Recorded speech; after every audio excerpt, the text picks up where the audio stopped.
صدر مملکت سے وزیراعظم کی ملاقات۔ ایوان صدر سے جاری اعلامیے کے مطابق ملاقات میں ملک کی سیاسی، معاشی اور سیکیورٹی صورتحال پر تبادلہ خیال کیا گیا۔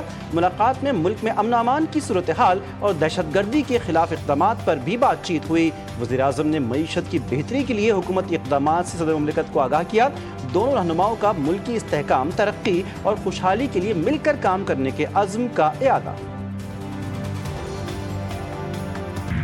IMF کے شدید تحفظات، حکومت کا چینی کی درآمد پر ٹیکس چھوٹ واپس لینے پر غور۔ TCP نے 3 لاکھ ٹن چینی کی درآمد کا جاری ٹینڈر واپس لے لیا۔ عالمی ادارے نے معاہدے کی خلاف ورزی پر شدید تشویش کا اظہار کیا تھا۔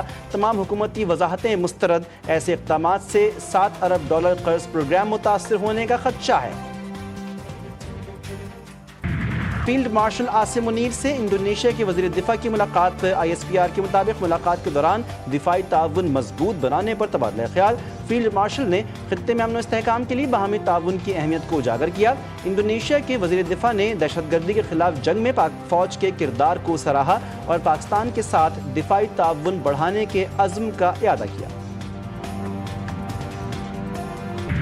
شوگر ملز ایسوسی ایشن کی حکومت کو چینی کی قیمت کم کرنے کی یقین دہانی۔ وفاقی وزیر رانا تنویر حسین کی زیر سربراہی چینی کی قیمتوں سے متعلق اجلاس میں پاکستان شوگر مل ایسوسی ایشن کے چیئرمین اور سینئر ممبران نے شرکت کی۔ ایسوسی ایشن نے یقین دہانی کروائی کہ چینی کی $165 ایکس مل قیمت یقینی بنائیں گے۔ 3 دن میں چینی کی قیمت میں کمی دکھائی دے گی۔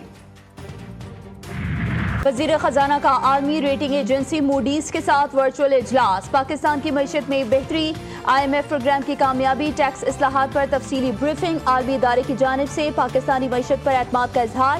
محمد اورنگزیب کا کہنا تھا کہ امریکہ کے ساتھ جاری ترجیحی ٹیرف پر مذاکرات حوصلہ افزا ہیں۔ نئی سولر پالیسی میں بجلی واپس خریدنے کی شرح طے، جلد وزیراعظم کو پیش کی جائے گی۔ سولر پینل پر نیٹ میٹرنگ ختم کر کے گراس میٹرنگ نافذ کی جائے گی۔ نیٹ میٹرنگ سے 103 ارب کا بوجھ پڑا۔ بجلی واپسی نرخ $11.33 فی یونٹ مقرر کیے گئے، تاہم پرانے سولر صارفین $27 پر بجلی بیچتے رہیں گے۔ نئی پالیسی نیپرا منظوری کے بعد کابینہ میں پیش کی جائے گی۔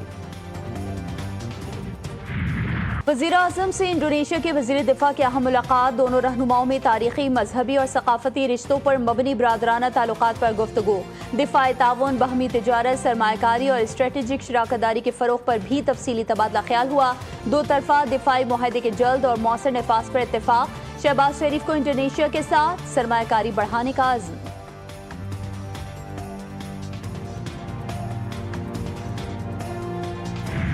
افغانیوں کی پاکستان میں سرگرمیاں غیر قانونی ہیں۔ افغانیوں نے پاکستان کی معیشت اور ٹرانسپورٹ پر قبضہ کر رکھا ہے۔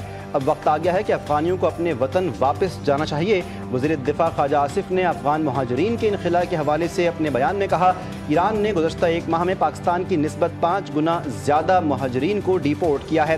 قانونی طور پر مقیم افغانیوں کی مہمان نوازی کرنی چاہیے، لیکن یہ یاد رکھنے کی ضرورت ہے کہ مہمان صرف 2-4 دن کے لیے ہی ہوتا ہے۔ چین سمیت رکن ممالک کے مابین تعاون کے نئے باب کھلنے کی امید۔ بیجنگ میں شنگھائی تعاون تنظیم وزرائے خارجہ کونسل کا اہم اجلاس۔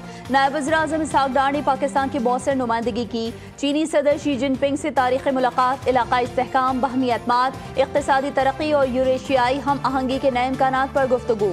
دفتر خارجہ کے مطابق چینی صدر نے وفود کا خیر مقدم کیا۔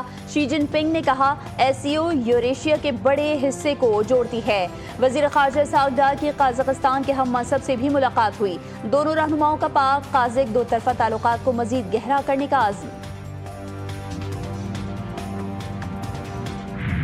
Strongly condemn the unjustified and illegitimate aggression by Israel against the Islamic Republic of Iran and the US strikes on its nuclear facilities. Such illegal actions directed against SCO member states are unacceptable. اسرائیل کی ایران پر جارحیت اور امریکی حملے قابل مذمت ہیں۔ وزیر خارجہ اسحاق ڈار کا شنگھائی تعاون تنظیم وزرائے خارجہ کونسل کے اجلاس سے خطاب۔ غزہ میں اسرائیلی مظالم پر شدید تشویش کا اظہار کرتے ہوئے مطالبہ کیا، غزہ میں عالمی برادری اپنا کردار ادا کرے۔ اسحاق ڈار نے ایرانی وزیر خارجہ عباس عراقچی سے بھی ملاقات کی۔ دونوں رہنماؤں نے مختلف شعبوں میں دو طرفہ تعاون کا جائزہ لیا۔